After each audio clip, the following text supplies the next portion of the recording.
న్యాయవాదుల భద్రత కోసం ప్రత్యేక రక్షణ చట్టం తీసుకురావాలని డిమాండ్ చేస్తూ ఉప్పల్ కోర్టు న్యాయవాదులు ఆందోళనకు దిగారు. మేడ్చల్ జిల్లా మేడిపల్లిలో న్యాయవాదుల సంఘం ఆధ్వర్యంలో భారీ ర్యాలీ నిర్వహించి హైదరాబాద్ వరంగల్ జాతీయ రహదారిపై బైఠాయించారు. చేవెళ్ల అడ్వకేట్ స్వప్న హత్యకు న్యాయం చేయాలని, హంతకులపై కఠిన చర్యలు తీసుకోవాలని డిమాండ్ చేశారు. హైదరాబాద్ వరంగల్ జాతీయ రహదారిపై బైఠాయించి చేవెళ్ల కోర్టులో ప్రాక్టీస్ చేస్తున్న అడ్వకేట్ స్వప్న హత్యను తీవ్రంగా ఖండించారు.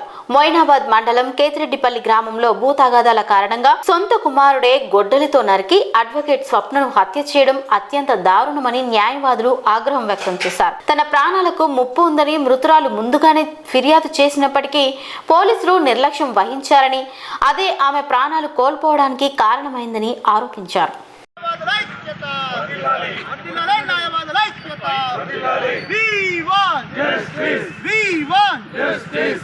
నిన్న ఉదయం యువ మహిళా న్యాయవాది స్వప్న తను చేవెళ్ల కోర్టులో ప్రాక్టీస్ చేస్తున్నారు.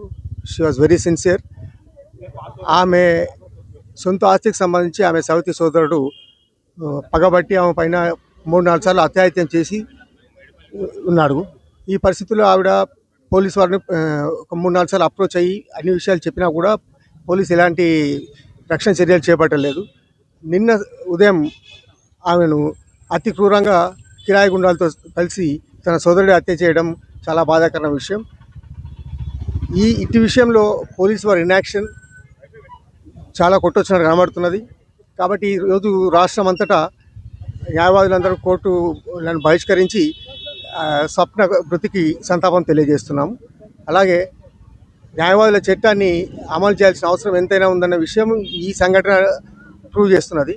కాబట్టి రాష్ట్ర కేంద్ర ప్రభుత్వాలు తొందరగా చర్యలు తీసుకొని న్యాయవాదుల రక్షణ చట్టాన్ని అమలు చేయాలని ఈరోజు రాష్ట్ర వ్యాప్తంగా న్యాయవాదులందరూ విధులు బహిష్కరణ చేస్తున్నాం. ఎందుచేతంటే ఒక మహిళా యువ న్యాయవాది 24 సంవత్సరాల న్యాయవాది అప్కమింగ్ న్యాయవాదిని వాళ్ళ ఫ్యామిలీ మెంబర్సు చాలా అతి కిరాతకంగా చంపేయడం జరిగింది.